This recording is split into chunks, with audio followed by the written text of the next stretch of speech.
Si Jingtian mengangguk. Meskipun dia tidak memberitahuku ke tanah suci mana dia pergi, aku bisa tahu dari energi ganas yang tiba-tiba dia kumpulkan bahwa dia pergi ke salah satu dari 3 tanah suci untuk doktrin pedang, Gunung Pedang.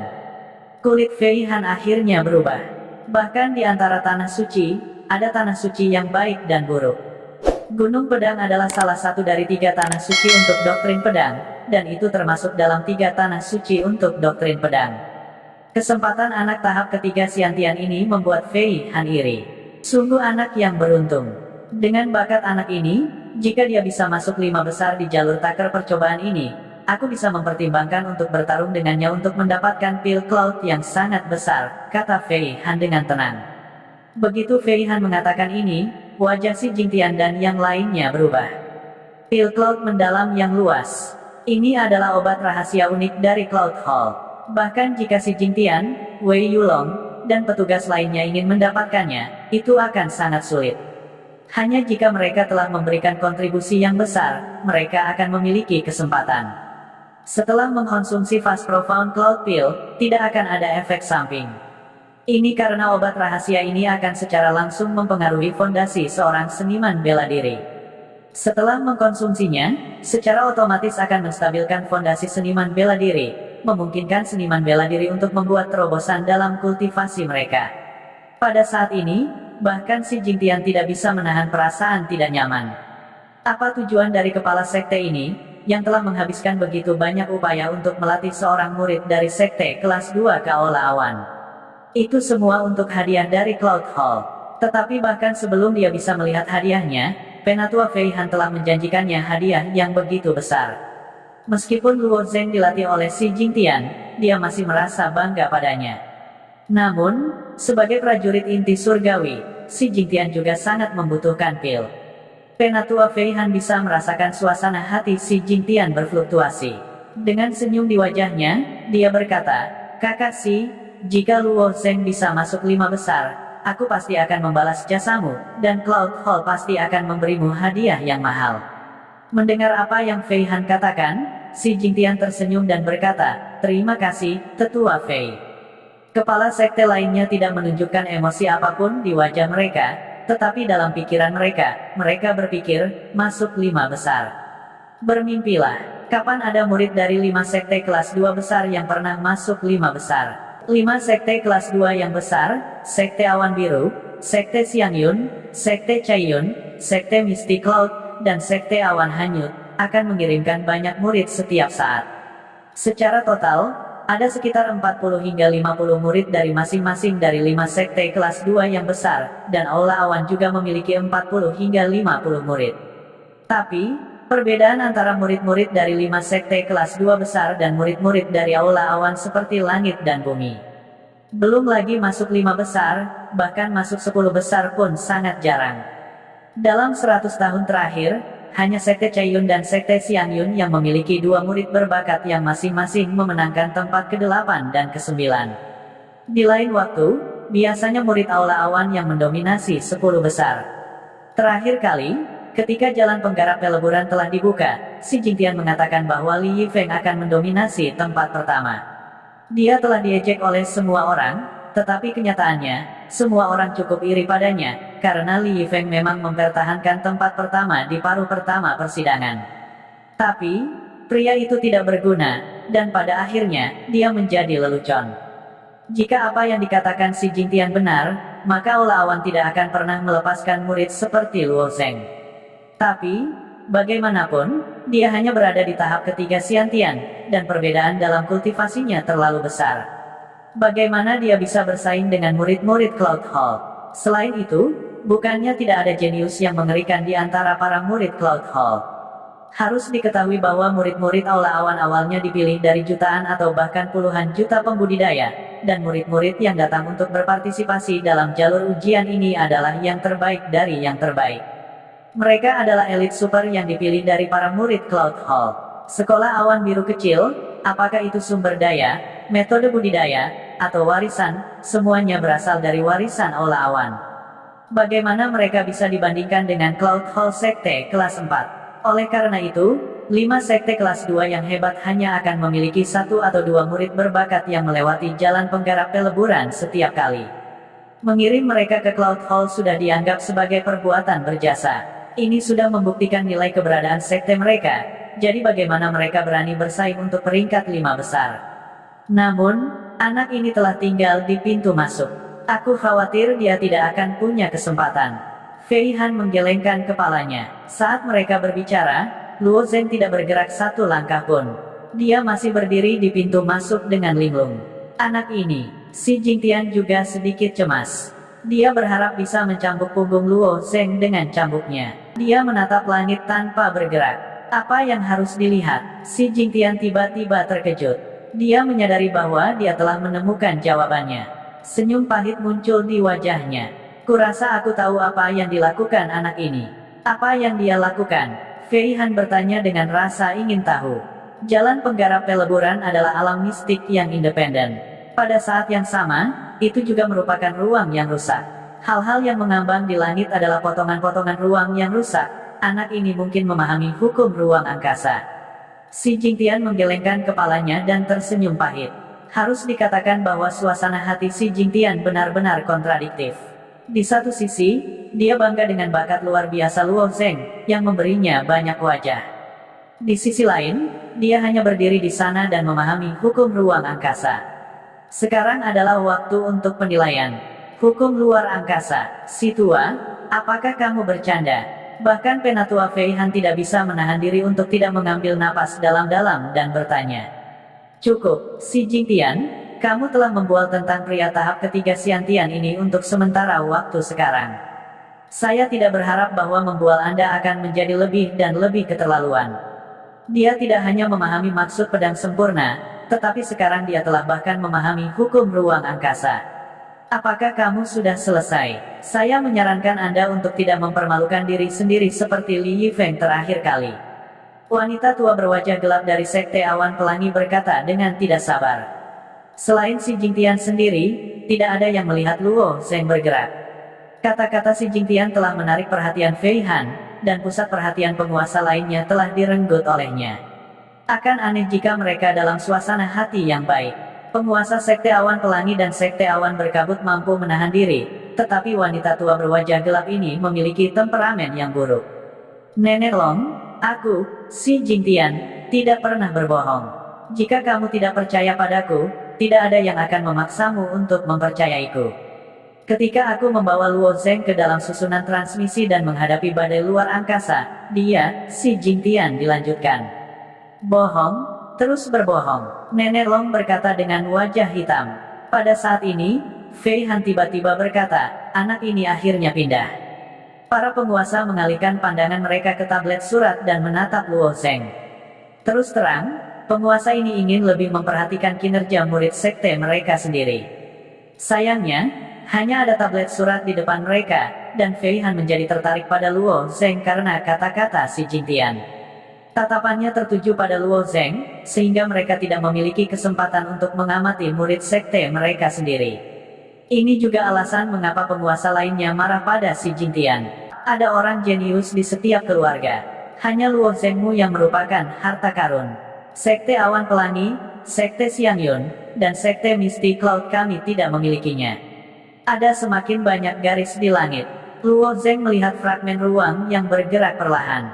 Fragmen ini mirip dengan awan. Mereka diterbangkan oleh badai luar angkasa, bergerak perlahan, bertabrakan, membelah, dan bergabung.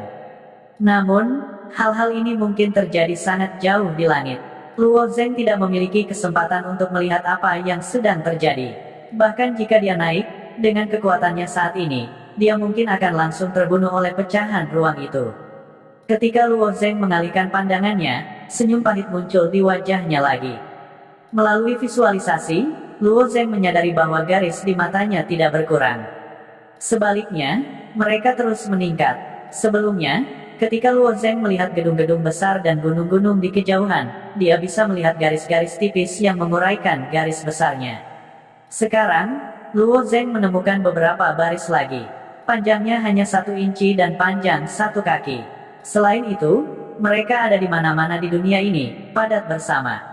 Garis-garis ini, apa itu? Itu bukan celah ruang. Jika ada begitu banyak celah ruang, maka dengan begitu banyak orang masuk, aku khawatir tidak ada yang akan selamat. Luo Zeng berjalan menuju sebuah garis, mengulurkan tangan, jarinya, dan menyentuhnya. Tidak ada sentuhan, seolah-olah garis-garis ini hanyalah kesalahan visual. Sebenarnya, garis-garis ini tidak ada. Tetapi ketika tangan Luo Zeng berhenti di sana selama 2 atau 3 tarikan napas, dia tiba-tiba merasakan sesuatu yang aneh. Kemudian, sosok Luo Zeng tiba-tiba menjadi buram. Dia merasa seolah-olah dia sedang bergerak di sepanjang garis tipis ini. Garis tipis ini hanya sepanjang 1 kaki, kira-kira sepanjang langkah orang dewasa. Luo Zeng merasa bahwa dia bisa bergerak bebas dalam jarak 1 kaki ini, dan itu adalah kecepatan yang menakutkan. Kecepatan seperti itu menyebabkan sosok Luo Zeng menjadi ilusi. Seolah-olah ada gambar hantu Luo Zeng yang tak terhitung jumlahnya di ruang 1 kaki itu.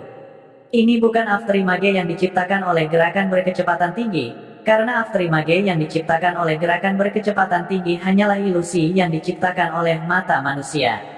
Gambar hantu Luo Zeng muncul dan menghilang pada saat yang sama. Kaki Luo Zeng tidak bergerak, tetapi seluruh tubuhnya bergerak di sepanjang garis tipis dengan 1 kaki. Bahkan Luo Zeng sendiri merasa aneh. Dia seperti hantu, bergerak secara horizontal 1 kaki jauhnya. Gerakan semacam ini benar-benar aneh, tetapi cukup menarik. Luo Zeng meninggalkan garis sepanjang 1 kaki dan menemukan garis lain di depannya yang panjangnya setengah kaki. Saat dia menyentuh garis itu, dia bergerak maju secara horizontal lagi seperti hantu.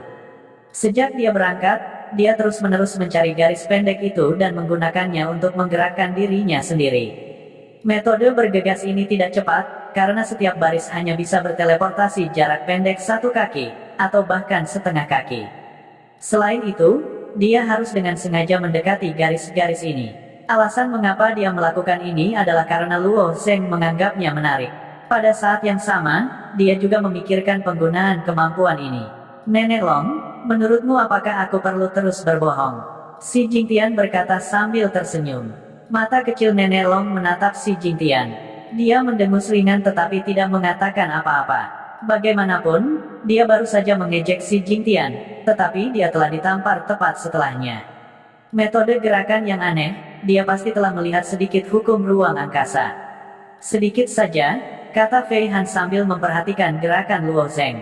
Matanya dipenuhi dengan keterkejutan. Sedikit, pemimpin sekte dari sekte Xiangyun menggelengkan kepalanya dan berkata, Penatua Fei, maafkan saya karena melihat sesuatu.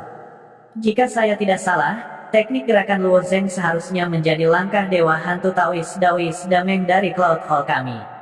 Ini hanya dapat digunakan setelah seseorang memahami hukum ruang. Penatua berjubah putih dari sekte Xiangyun lebih tua dari si Jingtian.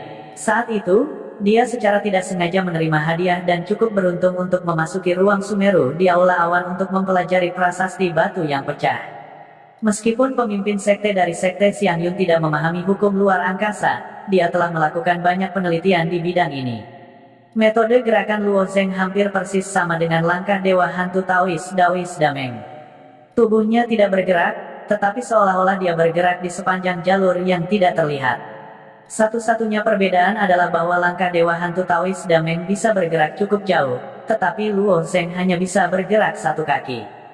Fei Han menggelengkan kepalanya dan berkata, ini memang bentuk embrio dari langkah dewa hantu.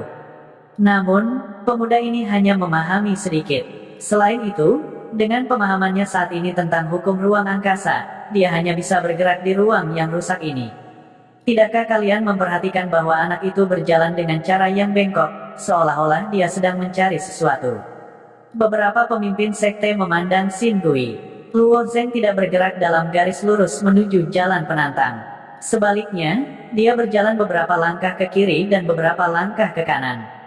Jika tebakanku benar, dia seharusnya mengandalkan titik lemah dari dunia yang rusak ini untuk mencapai efek dari langkah dewa hantu, kata Fei Han perlahan. Jalan pengambil percobaan ini awalnya adalah dunia yang rusak, dan seluruh dunia tidak terlalu stabil. Selain ruang yang rusak di langit, banyak ruang di dunia yang rusak ini sudah mulai runtuh. Meskipun jalur pengambil percobaan belum runtuh, ada banyak kekurangan di dalamnya. Melalui kekurangan di ruang ini, Luo Zeng seharusnya bisa bergerak secara horizontal. Seharusnya begitu. Fei Han sangat yakin dengan kesimpulannya sendiri. Bukan orang sembarangan yang bisa menyimpulkan jawaban ini. Namun, Luo Zheng memang telah memahami sedikit tentang hukum luar angkasa. Jika dia berada di dunia luar, akan sangat sulit baginya untuk menemukan kekurangan di ruang angkasa. Dia juga tidak akan bisa menciptakan kekurangan di ruang seperti Daoist Master Dameng. Xiantian tahap ketiga, untuk dapat memahami ini benar-benar membuat kita orang tua tersipu malu. Meskipun Fei Han kuat, dia belum memahami hukum luar angkasa. Di masa lalu, ketika dia gagal memahami hukum ruang angkasa, dia hanya bisa mengolah hukum api. Beberapa pemimpin sekte juga menggelengkan kepala. Tindakan Luo Zheng benar-benar membuat mereka menghela nafas. Sepanjang jalan, Luo Zheng akhirnya berhenti setelah bereksperimen puluhan kali. Ada begitu banyak antrean padat, dia tidak bisa terus berlari di sepanjang itu. Jika dia terus seperti ini, dia bahkan tidak akan setengah jalan ke jalan murid ujian sebelum ditutup. Setelah memilih jalan di depannya, Luo Zheng maju selangkah dan berlari ke depan. Jalan murid percobaan adalah alam rahasia di dalam istana kuno. Terbang dilarang di sini, jadi meskipun murid refleksi dewa sudah pergi jauh, mereka mungkin tidak akan terlalu jauh di belakang Luo Zheng. Pemandangan di dunia ini sangat aneh. Ada tanaman aneh dan pendek di mana-mana, dan udara juga dipenuhi dengan kabut aneh, memberikan perasaan yang menakutkan. Namun, Luo Zheng berlari sejauh 7 hingga 8 mil tanpa menghadapi bahaya apapun. Jalur ujian murid juga dikenal sebagai jalur Azure Cloud. Setelah melewati jalan ini, seseorang akan memasuki Cloud Hall. Jelas, jalan ini tidak akan begitu mudah untuk dilalui. Oleh karena itu, semakin halus perasaan Luo Zheng, semakin dia waspada. Bahaya sering mengintai di tempat yang tidak diketahui. Garpu lain. Sepanjang jalan, Luo Zheng menemukan bahwa ada banyak pertigaan di jalan seperti halnya bulu pada sapi. Setiap murid memilih garpu yang berbeda, dan konten percobaan mungkin akan berbeda juga. Saat Luo Zheng memilih persimpangan jalan, dia memperhatikan bahwa tanaman yang awalnya pendek tampaknya telah mengalami beberapa perubahan. Tanaman di depannya tumbuh lebih tinggi dan lebih tinggi. Tanaman yang awalnya pendek yang hanya setinggi betisnya tumbuh menjadi semak yang lebih tinggi dari manusia. Saat Luo Zheng mempertahankan kewaspadaannya dan perlahan maju, salah satu tanaman di pinggir jalan tiba-tiba bergerak. Tanaman yang setinggi manusia itu seperti pohon willow, dengan cabang-cabang panjang yang menjuntai ke bawah. Saat Luo Zheng melangkah ke wilayahnya, pohon willow yang aneh tiba-tiba melambaikan cabang willownya dan dengan kejam mencambuknya ke arah Luo Zheng. Dengan cambuk ini, cabang willow mengeluarkan suara ledakan di udara. Di ujung cabang willow, ada duri gigi gergaji kecil yang tak terhitung jumlahnya. Jika seorang seniman bela diri biasa dicambuk oleh ratusan cabang willow ini, kulit mereka mungkin akan terkoyak dan daging mereka akan terkoyak, mengubah mereka menjadi orang yang berdarah. Ingin menghindar juga sangat sulit. Cabang-cabang willow itu tampaknya dapat memanjang dan berkontraksi dengan bebas. Selama seseorang melangkah ke wilayah pohon willow, itu setara dengan diselimuti oleh pohon willow. Pada saat ini, batang pohon willow bahkan mengeluarkan mencicit tajam seperti tikus. Jelas, itu sangat bersemangat. Namun, sebelum cabang willow yang tajam itu bisa menyentuh Luo Zheng, niat pedang tiba-tiba melonjak dari permukaan tubuh Luo Zheng.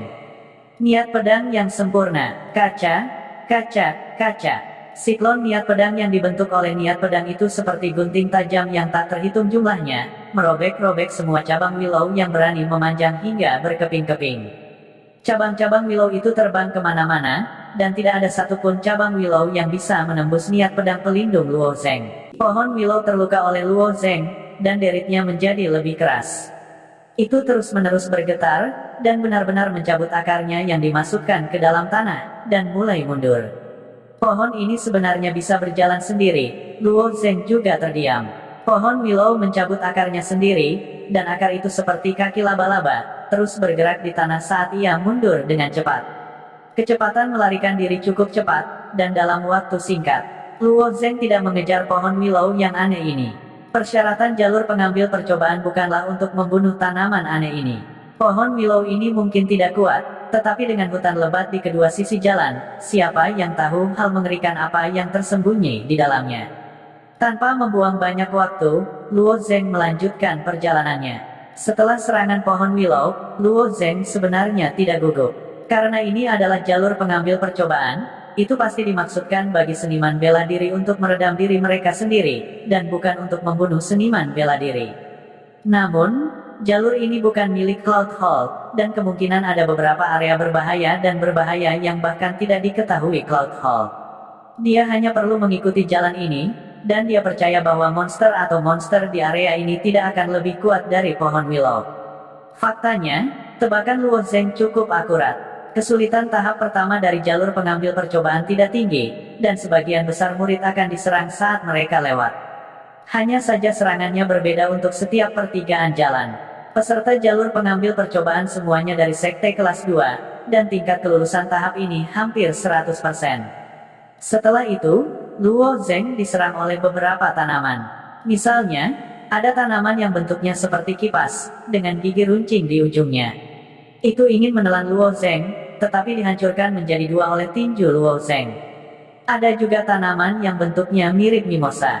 Daun raksasanya terbentang di tanah, dan saat Luo Zeng menginjaknya, daun raksasa itu langsung melilitnya. Daun hijau terlihat sangat rapuh, tetapi pada kenyataannya, mereka sangat tangguh. Setelah mengaktifkan kekuatan sisik naga, daun dicabik dengan paksa oleh tubuh Luo Zeng. Berjalan dan berhenti seperti ini, Luo Zeng akhirnya keluar dari persimpangan jalan. Saat dia berjalan keluar dari pertigaan, Luo Zeng merasakan gelombang panas mengenai wajahnya. Di depannya ada lereng bukit kecil yang memantulkan cahaya merah darah. Ketika Luo Zeng mendaki lereng bukit, di depannya ada lautan magma merah menyala. Magma ini seperti laut, membentang tanpa henti. Bagaimana saya bisa menyeberang? Melihat lautan magma yang tak berujung, Luo Zeng merasa agak tidak berdaya. Meskipun dia memiliki tubuh artefak roh tingkat tinggi dan tidak takut dibakar oleh api sejati, tidak realistis baginya untuk benar-benar berenang menyeberang. Bahkan jika dia tidak bisa menyeberang, bagaimana orang lain bisa menyeberang? Jalur Trial Tucker tidak bisa dirancang sedemikian rupa. Dua dari murid ini adalah perempuan, tanpa diragukan lagi, murid dari Sekte Awan Pelangi. Dua lainnya adalah laki-laki. Ketika dua murid laki-laki melihat Luo Zeng, mata mereka bersinar dengan jijik. Keduanya adalah murid elit dari Misty Cloud Sect. Ketika pemimpin sekte mereka membawa mereka ke sini, mereka sudah memperhatikan Luo Zeng. Bahkan murid panggung dewa tercermin biasa menghina di depan murid elit ini, belum lagi Luo Zeng yang merupakan makhluk hidup Xiantian. Faktanya, para murid dari 5 sekte besar dan aula awan semuanya berada pada tahap dewa tercermin awal. Selain Luo Zeng dan Hua Tianming, dua lainnya adalah makhluk hidup Xiantian. Di antara mereka, Luo Zeng adalah yang paling berlebihan, tahap ketiga Xiantian. Seorang pria tahap ketiga Xiantian, bercampur dengan sekelompok murid tahap dewa tercermin, tidak peduli seberapa rendahnya dia, seperti kunang-kunang di malam musim panas, menarik perhatian. Luo Zeng tidak berencana untuk pergi. Sama seperti yang lain, dia diam-diam menunggu. Dia bahkan memperhatikan bahwa ada garis hitam panjang 10 zang di langit di atas laut magma. Jika Luo Zeng bisa menyentuh garis itu dan menggunakan pemahamannya tentang ruang, dia bisa bergerak maju 10 zang. Tapi itu tidak berguna, lautan magma ini tidak terbatas, dan jika dia ingin menyeberanginya, dia harus bergegas sejauh puluhan li. Jarak ini tidak berguna. Pada saat ini, salah satu murid laki-laki tiba-tiba memberi isyarat kepada Luo Zeng, dengan ringan berkata, "Kamu, ke sini." Luo Zeng tidak bergerak, wajahnya sedikit gelap. "Ada apa?" "Jika saya memberitahu Anda untuk datang ke sini, maka datang ke sini. Mengapa begitu banyak omong kosong?" Murid Misty Cloud Sekte lainnya dengan dingin berkata. Kedua murid ini jelas tidak menganggap serius Luo Zeng, apalagi menurut pendapat mereka, dia berada di tahap ketiga Xiantian, jadi bukankah itu masalah bagi mereka untuk menyuruhnya berkeliling? Luo Zeng awalnya ingin mengatakan beberapa kata untuk memprovokasi kedua orang ini, tetapi setelah memikirkannya, dia memutuskan untuk melupakannya. Jalan kultivator berbeda dari ujian dengan darah dan api. Dalam Trial by Blood and Fire, seseorang bisa saling membunuh, dan Illusion Array juga melindungi para murid di dalam Illusion Array dengan sangat baik. Tapi jalan kultivator bukanlah array ilusi, dan jika satu mati, tidak ada kehidupan kedua. Selain itu, tujuan setiap orang adalah untuk melewati jalan kultivator, bukan untuk bertarung. Poin kuncinya adalah Luo Zeng dapat menanyakan informasi tentang lautan magma ini melalui mereka. Memikirkan hal ini, Luo Zeng berjalan dengan senyum di wajahnya. Ada apa, dua kakak laki-laki? Aku memberitahumu, setelah Heaven Burning Sea of Fire surut, kamu akan menjadi orang pertama yang bergegas ke depan dan membuka jalan. Apakah kamu mendengarku? Murid laki-laki itu berkata dengan nada sengit, mungkin berpikir bahwa orang seperti Luo Zeng akan terintimidasi olehnya. Murid perempuan dari Sekte Awan Pelangi memandang Luo Zeng dan berkata dengan suara manis, Kakak Pang, kamu tidak perlu terlalu galak. Saudara Pang itu tersenyum dan berkata, apa yang salah dengan itu? Jika saya tidak galak, bagaimana orang ini bisa patuh? Tahap ketiga Xiantian benar-benar dapat memasuki jalan penggarap. Aturan Aula Awan terlalu tidak adil. Jika saya menjadi penatua Aula Awan di masa depan, saya pasti akan mengubah aturan yang rusak ini. Penatua Aula Awan, saudara Pang benar-benar ambisius, kata murid perempuan lain dari Sekte Awan Pelangi sambil tersenyum. Murid bermarga Pang itu membual kepada dua murid perempuan Sekte Awan Pelangi, tetapi Luo Zeng tidak mendengarkannya.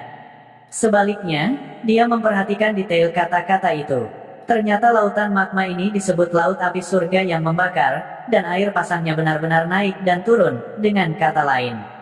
Diperkirakan beberapa gelombang pertama murid sudah bergegas ketika air pasang surut, dan sekarang mereka harus menunggu gelombang berikutnya surut. Luo Zeng tiba-tiba mengerti. Dan orang ini ingin dia memimpin, mungkin setelah air surut, beberapa bahaya akan muncul, jadi dia ingin dia bergegas ke depan. Kalau begitu, aku akan bergegas ke depan, Luo Zeng berpikir dalam hatinya. Setelah menunggu waktu yang dibutuhkan untuk membakar dupa, magma di depan mereka tiba-tiba mulai berfluktuasi dengan hebat. Gelembung lava besar meledak satu demi satu, memancarkan panas yang mengerikan. Gelombang api langit yang membara sedang surut. Murid Pang berteriak dan berkata kepada Luo Zeng dengan keras, sebentar lagi, akan ada jalan di laut. Cepat dan cepatlah ke sana. Jika aku menyuruhmu buru-buru, buru-buru saja. Omong kosong apa yang kamu bicarakan? Murid Pang berkata dengan dingin. Saat gelombang api langit yang membara surut, Luo Zeng melihat balok-balok batu bundar muncul di cakrawala lautan api. Setiap balok batu seukuran meja bundar, dan dipisahkan oleh 7 hingga 8 meter. Selama seseorang menginjak meja bundar ini, seseorang dapat melompatinya. Karena Luo Zeng tahu bagaimana melewati api langit yang membara, dia tidak bisa diganggu dengan murid Pang. Dengan langkah, dia berubah menjadi embusan angin, bergegas keluar, dan melompat ke balok batu. Kecepatan bocah ini cukup cepat. Murid Pang mengungkapkan ekspresi terkejut. Dia segera berkata, Junior Magang Brother Zhao, Junior Magang Sister Xin, Junior Magang Sister Yao, ayo pergi. Kemudian keempat murid itu mengikuti Luo Zeng dan melompat ke atas balok batu. Saat Luo Zeng melompati balok batu, kecepatannya tidak berkurang banyak. Bahkan jika itu 100 mil dari Burning Sky Flame, itu tidak akan lama sebelum dia melewatinya. Namun, sebelum Luo Zeng bisa bergegas keluar sejauh 2 mil, nyala api tiba-tiba muncul di depannya. Nyala api ini tidak dibentuk oleh magma, tetapi tampaknya memiliki kehidupannya sendiri. Esensi api. Luo Zeng mengerutkan kening. Flame Essence adalah jenis kehidupan yang lahir dari api. Sama seperti api inti bumi yang diserap Luo Zeng, itu juga bisa membiarkan esens api. Namun, api inti bumi itu tidak terlalu tua, jadi tentu saja tidak ada esensi api di dalamnya. Belum lagi dengan kekuatan Luo Zeng saat itu, jika dia menabrak Flame Essence, tidak ada alasan baginya untuk melarikan diri. Saat Flame Essence pertama muncul, semakin banyak Flame Essence yang melompat ke balok batu. Flame Essences ini jelas ingin menghalangi jalan Luo Zeng. Menghadapi Flame Essences ini, Luo Zeng tidak berencana membuang waktu. Dia melambaikan tangannya, dan esensi sejati ungu tua membentuk 6 pusaran di sekelilingnya. Pantong setan surgawi. Begitu 6 hantu setan surgawi muncul, mereka menabrak esensi api ini. Flame Essences ini juga memiliki kebijaksanaan spiritual mereka sendiri, dan mereka juga sangat berani dan ganas. Melihat hantu setan surgawi menabrak mereka, esensi api mulai membakar dengan api yang mengamuk, dan mereka juga menabrak hantu setan surgawi Luo Zeng. Jelas, Flame Essences ini tidak menyangka bahwa Heavenly Demon Pantong milik Luo Zeng akan begitu kuat. Meskipun Flame Essences bertabrakan dengan Heavenly Demon Pantong, api yang mengamuk melilit Heavenly Demon Pantong. Tetapi ketika Flame Essences bertabrakan dengan Heavenly Demon Phantom, tiba-tiba terjadi ledakan api, dan Flame Essence berubah menjadi ketiadaan oleh Heavenly Demon Phantom. Flame Essences tidak memiliki tubuh fisik untuk memulai, mereka hanya api yang sangat terkompresi. Kekuatan mereka terletak pada suhu yang sangat tinggi, bagaimana mereka bisa menahan dampak dari hantu setan surgawi. Tapi hantu setan surgawi terbentuk dari esensi sejati Luo Zeng. Meskipun Flame Essences akan membakar esensi sejatinya, ini bukan masalah bagi Luo Zeng. The Flame Essences dihancurkan oleh hantu setan surgawi Luo Zeng. Hantu setan surgawi terus-menerus membuka jalan, dan Luo Zeng mengikuti di belakangnya. Flame Essences ini juga telah membuka sedikit kebijaksanaan spiritual mereka. Melihat hantu setan surgawi Luo Zeng begitu ganas, mereka secara alami tidak akan maju untuk mati. Flame Essences di belakang mereka semua melompat kembali ke Burning Heaven Sea of Fire. Kupikir membiarkan bocah itu membuka jalan itu bijaksana. Murid bermarga Pang itu berkata, kekuatan bocah itu bagus. Dia jauh melampaui bentuk kehidupan Xiantian yang normal. Tapi dibandingkan dengan kita, masih ada beberapa perbedaan. Murid lain berkata sambil tersenyum. Dengan Luo Zeng membuka jalan di depan mereka, mereka berempat senang dan santai. Yang perlu mereka lakukan hanyalah mengikuti di belakang Luo Zeng. Pada saat ini, gelembung besar magma tiba-tiba muncul di lautan api surga yang membara. Kemudian, kepala ular besar keluar dari magma. Kulit murid bermarga Pang berubah. Sial, itu ular api merah. Apa yang kita lakukan? Sungguh sial, kita benar-benar menabrak sesuatu seperti itu. Kita berempat harus menyerang bersama. Meskipun ular api merah ini ganas, kita berempat harus bisa menghadapinya. Suster Yao Magang Junior Sekte Pelangi Cloud berkata, mari kita tunggu sebentar, mari kita lihat bagaimana bocah itu menghadapinya. Murid bermarga Pang berhenti dan juga memanggil tiga lainnya, ekspresi lucu di wajahnya. Mungkin menurut mereka, Luo Zeng tidak cocok untuk mereka. Tetapi keempat orang ini jauh lebih rendah daripada Luo Zeng ketika mereka berada di tahap ketiga Xiantian. Ini menunjukkan bahwa bakat Luo Zeng jauh lebih unggul dari mereka. Jika Luo Zeng memasuki Cloud Palace di masa depan, sudah pasti dia akan melampaui mereka berempat. Jika Luo Zeng tidak dapat menangani ular api merah, atau secara tidak sengaja jatuh ke lautan api surga yang membara dan dibakar sampai mati, mereka akan sangat senang melihatnya terjadi. Jika Luo Zeng bisa membunuh ular api merah, maka mereka akan senang. Lagi pula, mereka tidak perlu menghabiskan banyak usaha untuk berurusan dengan monster raksasa ini. Namun, menurut mereka, kemungkinan hal ini terjadi relatif kecil. Skenario yang paling mungkin adalah Luo Zeng akan ditelan seluruhnya oleh Scarlet Fire Snake. Saat Luo Zeng berlari, dia secara alami memperhatikan ular api merah. Tubuh besar Scarlet Fire Snake jelas jauh lebih sulit untuk dihadapi daripada Flame Essences. Karena tubuhnya yang besar, gerakannya secara alami lebih lambat. Saat perlahan mengeluarkan kepalanya dari magma, ia harus meregangkan lehernya sebelum perlahan mengangkat kepalanya. Melihat gerakan lambat ular api merah, Luo Zeng mengatupkan giginya.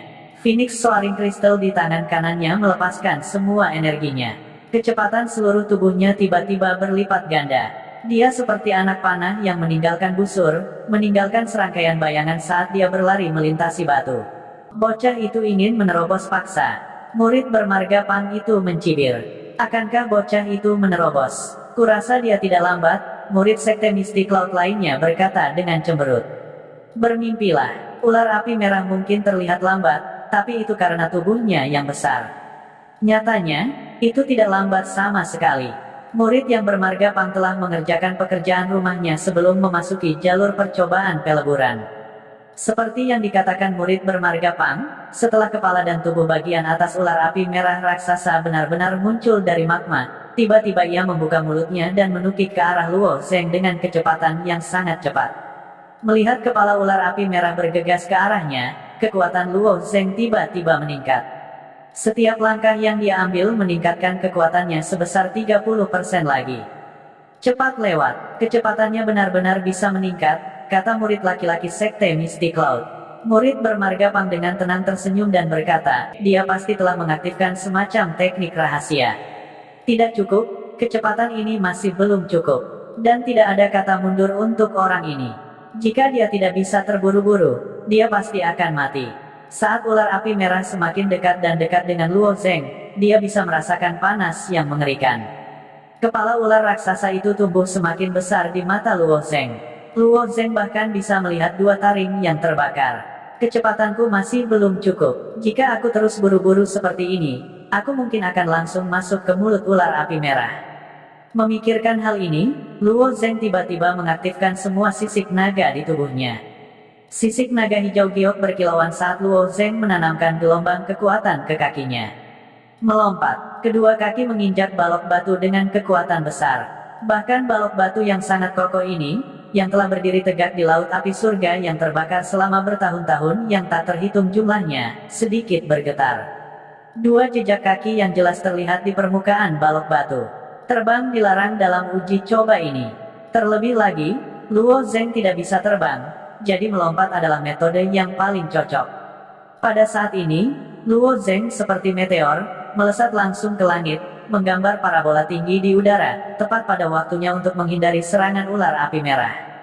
Bagaimana dia bisa melompat begitu tinggi? Apakah dia belalang? Kata murid laki-laki dari Misty Cloud Sekte. Kedua murid perempuan dari Sekte Awan Pelangi juga tidak bisa menyembunyikan keterkejutan mereka saat mereka melihat Luo Zeng yang telah melompat ke udara. Setelah memasuki tahap penerangan jiwa, murid-murid ini semua memiliki kemampuan untuk terbang, jadi ketinggian kecil ini tidak berarti apa-apa bagi mereka. Masalahnya adalah Luo Zeng tidak bisa terbang, dan dia hanya mengandalkan kekuatan kakinya untuk melompat begitu tinggi. Seberapa kuat kemampuan melompatnya? Bisakah kakinya menahannya? Murid dengan wajah nama keluarga Pang juga pucat. Dia awalnya berencana untuk menggunakan hidup Luo Zeng untuk memberi makan ular api merah. Paling tidak, itu akan dapat mengalihkan perhatian ular api merah, dan mereka berempat akan mengambil kesempatan untuk melewatinya, atau bergabung untuk membunuhnya. Dia tidak berharap Luo Zeng melompat begitu saja. Ular api merah jelas tidak mengharapkan ini terjadi. Tampaknya marah karena serangannya meleset. Itu mengangkat kepalanya yang besar dan melolong marah, lalu membuka mulutnya dan menembakkan api ke Luo Zeng. Setelah Luo Zeng melompat tinggi, dia mendarat dengan keras di atas balok batu. Merasakan panas yang hebat datang dari belakangnya, dia bahkan tidak menoleh dan terus melompat, membuat parabola tinggi lainnya dan dengan paksa menghindari pengejaran ular api merah. Melihat Luo Zeng melarikan diri, ular api merah melolong lagi. Kemudian menoleh dan menatap keempat murid dengan mata seukuran kacang. Murid dengan nama keluarga Pang memandang ular api merah dan menelan ludahnya. Pada saat ini, dia benar-benar ingin mengutuk. Luo Zeng tidak hanya lolos dari pengejaran Scarlet Fire Snake, tetapi dia juga berhasil membuatnya marah. Sekarang, mereka berempat harus berhenti dan menghadapi kemarahan ular api merah. Setelah melarikan diri dari ular api merah, Luo Zeng terus-menerus melompat dari blok batu ke blok batu sambil terus maju. Tahap kedua dari Path of the Trial Cultivator sudah agak sulit. Saya ingin tahu apa yang akan saya temui nanti. Saat Luo Zeng melompat, dia memikirkan kesulitan jalan kultivator percobaan. Namun, saat dia terus melompat, Luo Zeng menemukan sesuatu yang aneh. Dia merasa bahwa permukaan laut dari Burning Heaven Flame Sea tampaknya meningkat. Air pasang naik begitu cepat. Hati Luo Zeng bergetar. Seharusnya tidak demikian. Dia hanya berjalan tidak jauh sebelum air pasang naik. Seberapa cepat dia harus melewati laut api surga yang terbakar. Luo Zeng mengira dia salah, jadi dia menatap balok batu di depannya dengan saksama. Segera, dia menemukan bahwa magma di laut api surga yang terbakar memang telah naik 2 inci. Air pasang benar-benar naik. Begitu air pasang naik, balok-balok batu ini akan tertutup magma. Dia mungkin benar-benar harus berenang melalui magma. Tetapi memikirkannya, tidak mungkin bagi para murid yang berpartisipasi dalam jalur penggarap percobaan untuk melewati laut api surga yang terbakar dengan kecepatan seperti itu. Tubuh Luo Zeng istimewa dan dapat menahan kekuatan magma, tetapi tidak mungkin bagi orang lain. Termasuk Hua Tianming, Pei Tianyao, dan murid elit Cloud Hall, mustahil bagi mereka untuk bertahan hidup di magma. Lalu bagaimana mereka melewati lautan api? Apakah mereka semua terbakar sampai mati oleh magma? Saat imajinasinya menjadi liar, magma di laut api surga yang terbakar naik lebih tinggi dan lebih tinggi. Menurut perkiraan Luo Zeng, magma akan mencapai balok batu dalam waktu 2 atau 3 batang dupa. Pada saat ini, Luo Zeng tiba-tiba menemukan platform tinggi tidak jauh di depannya. Melihat platform tinggi itu, mata Luo Zeng tiba-tiba menyala. Jadi begitulah, mustahil untuk melewati jalan ini saat ombak sedang pasang. Setiap kali mereka bergegas dalam jarak tertentu, platform tinggi akan muncul. Hal ini memungkinkan seniman bela diri untuk menghindari air pasang dan menunggu di platform yang tinggi. Setelah air pasang surut, mereka bisa terus bergerak maju.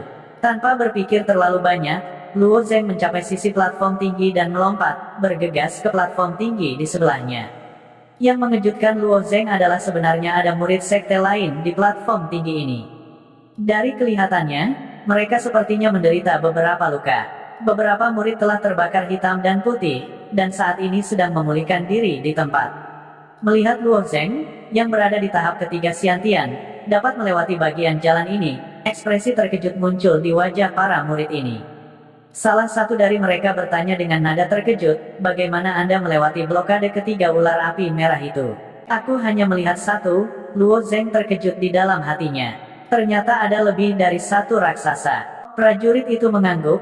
Sepertinya dua ular api merah lainnya seharusnya dibunuh oleh seseorang, tetapi cukup mengejutkan bahwa kamu bergegas dengan kekuatan tahap ketiga Xiantian. Murid itu menatap Luo Zeng dari atas ke bawah, lalu memejamkan matanya untuk berkonsentrasi memulihkan diri. Dibakar oleh api cukup merepotkan bagi seorang pejuang, belum lagi batas waktu uji coba terbatas. Mereka perlu memulihkan diri sesegera mungkin sebelum melanjutkan perjalanan. Luo Zeng tidak terluka. Dia berdiri di tepi peron dan melihat ke belakang. Gelombang lautan api surga yang membara perlahan-lahan naik. Dia tidak tahu situasi dua murid sekolah awan berkabut dan dua murid sekolah awan rosi. Saat dia melihat, dia tiba-tiba mendengar ledakan hebat di kejauhan, diikuti oleh bola api besar yang naik ke langit. Seolah-olah sekelompok kembang api yang indah telah meledak, memancarkan kilau yang luar biasa. Segera setelah itu, 4 titik kecil mulai berjalan di sepanjang balok batu. Luo Zeng tersenyum tipis. Tampaknya keempat orang ini telah membuang banyak waktu untuk bertarung dengan ular api merah. Jika keempat orang ini mau bergabung dengannya, seharusnya tidak sulit untuk membunuh ular api merah dengan cepat. Faktanya, bahkan jika Luo Zeng sendirian, dia juga bisa membunuh ular api merah. Hanya saja dia yang memimpin, dan keempat orang ini mengikuti di belakangnya untuk minum sup. Bagaimana Luo Zeng bisa membiarkan mereka berhasil? Apakah mereka benar-benar berpikir bahwa dia mudah diganggu? Pada akhirnya, dia bergegas melewati blokade ular api merah, tetapi keempat orang ini harus menghadapi ular api merah yang marah. Itu mungkin cukup bagi mereka untuk menderita. Yang paling penting, mereka juga telah membuang banyak waktu. Jika gelombang magma naik, mereka benar-benar tidak punya tempat untuk lari. Dapat dilihat bahwa keempat orang ini tampaknya telah mengaktifkan teknik rahasia mereka sendiri. Kecepatan mereka terus meningkat, dan mereka dengan cepat bergegas menuju platform tinggi. Pada saat ini, gelombang magma perlahan mendekati blok batu. Blok batu ini tebalnya sekitar 3 inci. Jika naik 3 inci lagi, magma akan menutupi blok batu, dan mereka tidak akan punya tempat untuk mendarat. Wajah kedua murid dari Sekte Misty Cloud memerah, dan mereka berkeringat deras. Mereka sudah meningkatkan kecepatan mereka hingga batasnya, dan tidak bisa lebih cepat lagi. Sebaliknya, seorang murid perempuan dari Sekte Awan Pelangi melambaikan tangannya, dan gumpalan truyuan berwarna biru menyebar. Angin tanpa jejak, murid perempuan dari Sekte Awan Pelangi memiliki metode kultivasi tambahan. Ini, Tracheles Breeze, dapat meningkatkan kecepatan gerakan semua murid. Gumpalan angin dingin menyebar dan mengebor ke kaki keempat orang itu, dan kecepatan lari keempat orang itu sedikit meningkat. Platform tinggi ada di depan, semuanya tunggu. Meskipun platform tinggi tidak jauh dari mereka, magma telah menutupi blok batu, dan mengalir di permukaan blok batu. Saat murid yang bermarga Pang melihat magma yang menyebar di atas balok-balok batu, matanya berkilat putus asa. Ini membakar saya sampai mati. Murid lain dari Sekte Awan berkabut menginjak magma, dan magma panas segera menghanguskan kakinya. Namun, dia tidak berani berhenti, karena jika dia melakukannya, dia akan mati. Dia hanya bisa menahan rasa sakit dan bergerak maju. Masih ada 3 atau 4 balok batu di depan mereka. Selama mereka melintasi 3 atau 4 balok batu ini, mereka akan dapat melompat ke platform yang tinggi. Tapi 3 atau 4 balok batu ini sepertinya jalan menuju neraka. Ini karena balok batu sudah menghilang. Ini berarti mereka harus menginjak magma untuk mencapai puncak. Pada saat ini, murid perempuan lainnya dari Sekte Awan Pelangi mengatupkan giginya, dan sebuah rune kristal es kecil tiba-tiba muncul di wajahnya yang cantik. Dia kemudian berteriak, 10.000 mil beku. Meskipun langkah ini disebut 10.000 mil beku, secara alami tidak mungkin untuk benar-benar membekukan seluruh laut api surga yang terbakar. Faktanya, di lingkungan yang begitu panas, teknik budidaya atribut es murid perempuan sangat berkurang, dan lapisan es hanya menyebar sejauh 2 hingga 3 kaki. Tetapi pada saat kritis ini, itu sudah cukup untuk menyelamatkan hidup mereka. Embun beku yang tajam memadamkan magma di permukaan, mengubahnya menjadi tanah hitam. Mereka berempat menginjak tanah dan bergerak maju. Akhirnya, sebelum tanah beku mencair, mereka melompat ke platform yang tinggi. Dan saat mereka melompat ke platform tinggi, sejumlah besar magma telah melelehkan lapisan es yang baru saja terbentuk. Semua balok batu telah terendam oleh magma, dan platform tinggi sudah menjadi lautan api. Murid dengan nama keluarga Pang dan murid laki-laki lainnya jatuh dengan keras ke platform tinggi. Murid dari Sekte Mystic Cloud melompat ke platform tinggi dan memegang kakinya sambil mengeluarkan pekikan darah yang mengental. Lapisan bawah kakinya telah terbakar, dan area yang menghitam telah dikarbonisasi. Kedua murid perempuan dari Sekte Awan Pelangi juga duduk lumpuh di platform tinggi, dada mereka naik turun saat mereka terengah-engah. Murid bermarga Pang melompat, mengeluarkan pil dari dadanya, dan memasukkannya ke mulut adik laki-lakinya. Pada saat yang sama, dia mengeluarkan sebuah kotak batu giok dari cincin sumerunya, mengambil segumpal minyak hijau dari kotak batu giok itu, dan mengoleskannya pada kaki adik laki-lakinya yang terbakar. Beberapa seniman bela diri di platform tinggi melihat salep hijau dengan rasa ingin tahu di mata mereka. Kedua murid laki-laki dari Sekte Mystic Cloud telah membuat banyak persiapan. Gumpalan salep hijau ini khusus digunakan untuk mengobati luka bakar dan luka bakar. Selain itu memiliki efek ajaib. Setelah memolesi salep, murid yang bermarga adik laki-laki Pang itu akhirnya berhenti berteriak. Namun, butuh waktu lama baginya untuk pulih. Setelah berurusan dengan adik laki-lakinya, mata murid bermarga Pang menyapu kerumunan, dan akhirnya menatap Luo Zeng. Dia berkata dengan suara dingin, "Kamu telah membuat kami begitu banyak masalah. Katakan padaku, apakah kamu ingin melompat sendiri, atau kamu ingin aku membantumu?" Senyum tipis muncul di mata Luo Zeng. "Bagaimana aku menyakitimu? Kamu membuat ular api merah marah dan kemudian melarikan diri. Tidak mudah bagi kami untuk bergabung dan membunuh ular api merah itu. Itu sebabnya kami membuang banyak waktu.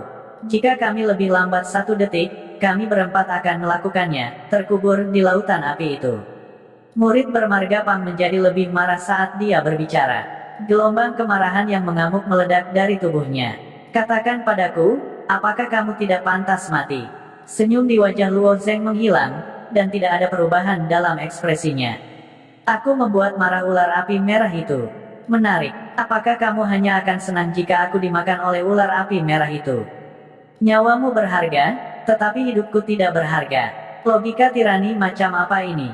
Jika kamu tidak menunggu di belakangku, ingin aku mati di perut ular api merah itu, ingin aku membuka jalan untukmu, maukah kau membuang begitu banyak waktu? Hampir ditelan oleh magma, hanya dirimu sendiri yang harus disalahkan. Kau tidak pantas simpati apapun." Seniman bela diri lainnya di platform tinggi menggelengkan kepala ketika mereka mendengar kata-kata Luo Zeng. Kedua orang dari Sekte Mystic Cloud ini benar-benar tidak pantas mendapat simpati. Bagaimana mungkin ada hal yang begitu baik di dunia ini, berharap bahwa orang lain akan memimpin dan menuai keuntungan sementara mereka mengikuti di belakang dan minum sup. Terlebih lagi, Luo Zeng telah menggunakan kemampuannya sendiri untuk melewati Scarlet Fire Snake. Bahkan jika dia telah membuat marah ular api merah, bagaimana ini bisa disalahkan pada Luo Zeng? "Apakah kamu tahu siapa aku? Apakah aku membutuhkan simpatimu?" Murid yang bermarga Pang itu mencibir. Dia mengeluarkan tombak panjang emas gelap dari cincin spasialnya dan mengarahkannya ke Luo Zeng. "Jadi saya meminta Anda untuk memimpin. Apakah Anda tidak puas? Biarkan saya memberitahu Anda, di dunia seniman bela diri, kekuatan adalah segalanya. Apa yang Anda maksud dengan logika yang sombong? Jika kekuatan Anda lebih rendah dari orang lain, maka Anda layak digunakan sebagai umpan meriam. Patuh memimpin, atau mati. Tapi sudah terlambat bagi Anda untuk memahami ini. Saya tidak akan memberi Anda kesempatan untuk terus menjadi umpan meriam. Saya ingin Anda mati sekarang. Di dunia seniman bela diri, kekuatan adalah segalanya, Luo Zheng bergumam. Saya setuju dengan kata-kata Anda. Sayangnya, Anda tampaknya tidak mengerti arti kekuatan adalah segalanya. Mungkin Anda tidak tahu siapa yang lebih kuat, dan siapa yang harus dihormati. Setelah mengatakan itu, Luo Zheng mengeluarkan Flowing Light Sword dari cincin spasialnya. Potongan niat pedang berlama-lama di sekitar pedang cahaya mengalir Luo Zheng, terus berputar, berubah menjadi siklon niat pedang. Melihat keduanya akan bertarung, para seniman bela diri yang sedang bermeditasi tidak bisa lagi duduk diam. Salah satu seniman bela diri buru-buru berkata, "Kalian berdua, jika Anda ingin bertarung, maka Anda bisa bertarung setelah jalan percobaan peleburan berakhir. Jangan berkelahi di sini. Jika platform tinggi ini terbalik, semua orang akan mati." Platform tinggi ini hanya ditopang oleh pilar yang tebal. Di bagian atas pilar adalah platform lebar, yang tampak seperti bentuk kipas. Struktur ini tidak terlalu stabil. Selain itu, jalan percobaan peleburan sudah ada sejak lama. Hal-hal ini perlahan-lahan menua selama bertahun-tahun tanpa akhir. Jika mereka berdua bertarung, kekuatan sisa yang dipancarkan akan membalikkan platform tinggi dan semua orang akan mati. Bukan ini yang mereka harapkan terjadi. Kakak Pang, jangan bertarung di sini. Biarkan dia pergi untuk saat ini. Kedua murid perempuan dari Sekte Awan Pelangi juga dibujuk. Murid bermarga Pang memandang dingin topan SWOT Inten di atas kepala Luo Zheng dan sedikit keterkejutan melintas di wajahnya. Anak ini tampaknya telah memahami maksud pedang. Selain itu, pemahamannya tampaknya sangat dalam. Tidak hanya niat pedang sukses kecil, tetapi juga niat pedang sukses besar. Sangat disayangkan bahwa murid bermarga Pang ini bukanlah seorang pendekar pedang, tetapi seorang pengguna tombak. Jadi, dia tidak menyadari bahwa niat pedang Luo Zheng bukanlah niat pedang sukses kecil atau niat pedang sukses besar, tetapi niat pedang sempurna. Tetapi bahkan jika anak ini telah memahami maksud pedang, lalu bagaimana? Tahap ketiga Xiantian adalah alam penuh yang lebih tinggi darinya, dan dia adalah salah satu murid teratas dari Sekte Awan Berkabut. Ini adalah pertemuan besar sekte, dan murid bermarga Pang ini telah mengambil tempat ketiga untuk berpartisipasi dalam jalan kultivator. Jika bukan karena dua murid perempuan dari Sekte Awan Pelangi, dia pasti sudah bergegas ke belakang jalan kultivator. Bagus sekali, ini bukan tempat yang cocok untuk bertarung. Kalau tidak, aku pasti akan menusukmu dan mengubahmu menjadi saringan. Murid yang bermarga Pang mengangkat tombaknya dan memasukkannya kembali ke dalam cincin Sumeru. Luo Zheng berkata dengan wajah tanpa ekspresi, "Aku akan dengan senang hati bertarung di sini." Kamu, murid bermarga Pang berpikir bahwa jika dia membiarkan anak ini pergi, maka anak ini akan belajar menahan diri sedikit, tetapi tanpa diduga, dia tidak peduli sama sekali. Apakah orang ini benar-benar tidak takut mati? Tentu saja, Luo Zheng tidak takut mati. Orang yang tidak takut mati sering tidak memiliki keinginan untuk hidup di dunia ini, tetapi Luo Zheng masih memiliki terlalu banyak hal untuk dilakukan, jadi dia secara alami tidak bisa mati. Tetapi Luo Zheng mengerti bahwa dengan fisiknya, dia tidak takut dengan lautan api surga yang membakar ini. Jika platform tinggi ini terbalik, maka semua orang di platform tinggi akan mati, dan mungkin hanya Luo Zheng saja yang akan bertahan. Cerita bersambung, terima kasih yang telah menonton. Jangan lupa like, comment, and subscribe, karena subscribe itu gratis.